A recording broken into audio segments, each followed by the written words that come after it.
Assalamualaikum warahmatullahi wabarakatuh. Perkenalkan, saya Lianti Syaheni dari kelas 19A6 Prodi D3 Rekam Medis Universitas Duta Bangsa Surakarta. Di video kali ini saya akan sedikit menjelaskan materi tentang sistem digestif atau sistem pencernaan 2. Yang pertama yaitu usus halus atau sering disebut dengan intestinum tenuis. Adalah dinding usus kayak pembuluh darah yang berfungsi mengangkut zat-zat yang diserap ke hati melalui vena portal atau vena terbesar. Usus halus mempunyai proses makanan yang telah dicerna di lambung berbentuk kim atau bubur usus dan akan masuk ke usus halus melalui sfinkter pylori. Pada permukaan usus halus terdapat tonjolan-tonjolan yang disebut dengan villi.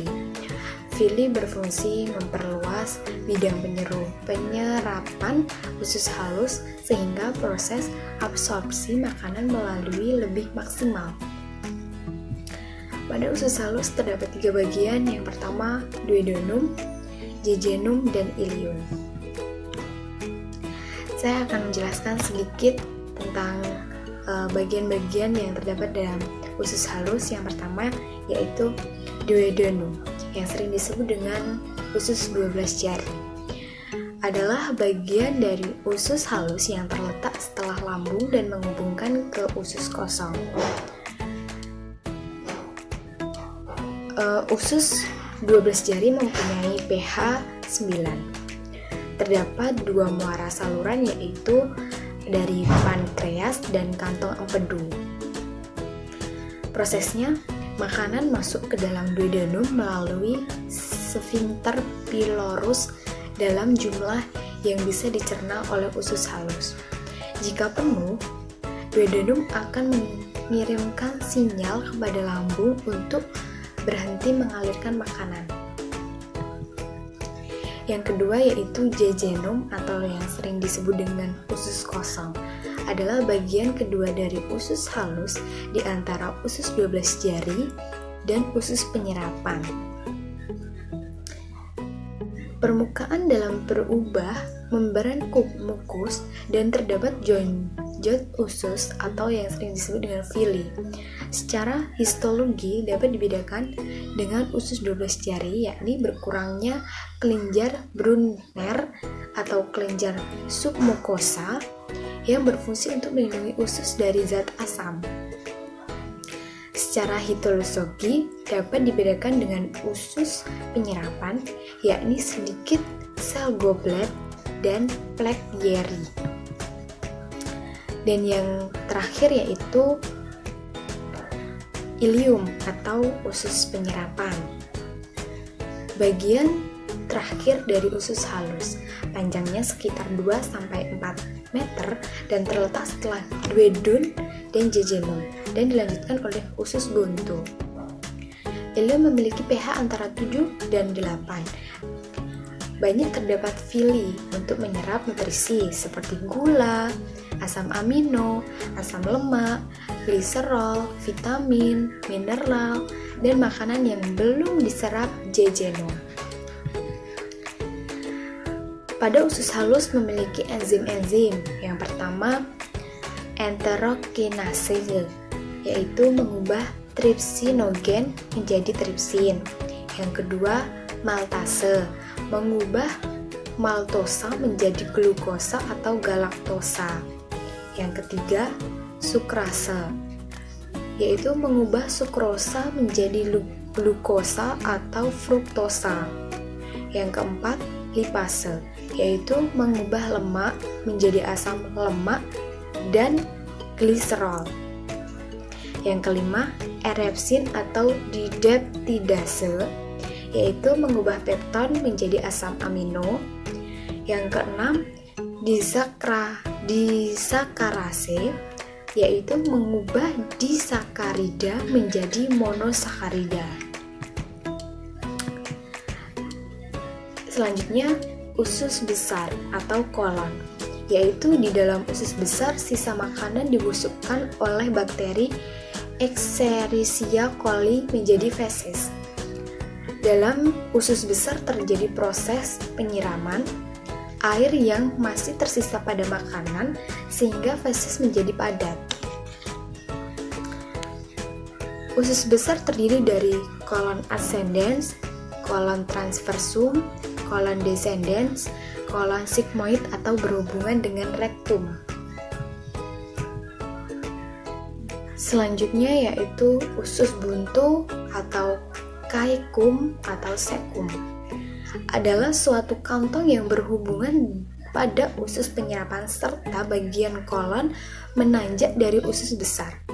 Fungsinya yaitu menyerap air dan garam yang masih tersisa, melindungi tubuh dari kerusakan akibat zat asing yang masuk ke dalam tubuh. Selanjutnya yaitu umbai cacing atau appendix vermiformis adalah organ tambahan pada usus buntu. Umbai cacing terbentuk dari sel sakum pada tahap embrio. Umbai cacing berukuran sekitar 10 cm tetapi bisa bervariasi dari 2 sampai 20 cm. Selanjutnya yaitu anus. Feses akan didorong mendekati poros usus atau rektum sehingga timbul rangsangan buang air besar atau defekasi. Feses dikeluarkan dari tubuh melalui lubang yang disebut dengan anus. Rektum berasal dari bahasa Latin yaitu regere, artinya meluruskan, bisa mengatur, adalah sebuah ruangan yang berawal dari usus besar setelah kolon sigmoid dan berakhir di anus, berfungsi sebagai tempat penyimpanan sementara feses. Selanjutnya yaitu pankreas, adalah organ pada sistem pencernaan yang memiliki dua fungsi utama, yaitu menghasilkan enzim pencernaan seperti tripsin, amilase, lipase, dan eksokrin. Selanjutnya hormon penting seperti insulin atau endokrin. Pankreas terletak pada bagian posterior perut dan berhubungan erat dengan duodenum. Pankreas terdiri dari dua jaringan dasar yaitu acini yang berfungsi menghasilkan enzim-enzim pencernaan. Yang kedua yaitu pulau pankreas yang berfungsi untuk menghasilkan hormon. Enzim yang dilepaskan oleh pankreas akan mencerna protein, karbohidrat, dan lemak. Proses pankreas juga melepaskan jumlah besar sodium bikarbonat, berfungsi melindungi duodenum dengan cara menetralkan asam lambung. Selanjutnya yaitu hati, hiper atau liver. Hati merupakan sebuah organ besar dan memiliki berbagai fungsi, beberapa di antaranya berfungsi berhubungan dengan pencernaan. Zat-zat gizi dari makanan diserap ke dalam dinding usus yang kaya akan pembuluh darah yang kecil-kecil atau kapiler. Hati melakukan proses tersebut dengan kecepatan tinggi setelah darah diperkaya dengan zat-zat gizi, darah dialirkan ke dalam sirkulasi umum. Selanjutnya yaitu kandung empedu dan saluran empedu. Empedu memiliki dua fungsi penting. Yang pertama membantu pencernaan dan penyerapan lemak. Yang kedua berperan dalam pembuangan limbah tertentu dari tubuh, terutama hemoglobin yang berasal dari penghancuran zat sel darah merah dan kelebihan kolesterol. Oke, sekian materi yang bisa saya sampaikan. Jika ada salah, saya mohon maaf. Wassalamualaikum warahmatullahi wabarakatuh.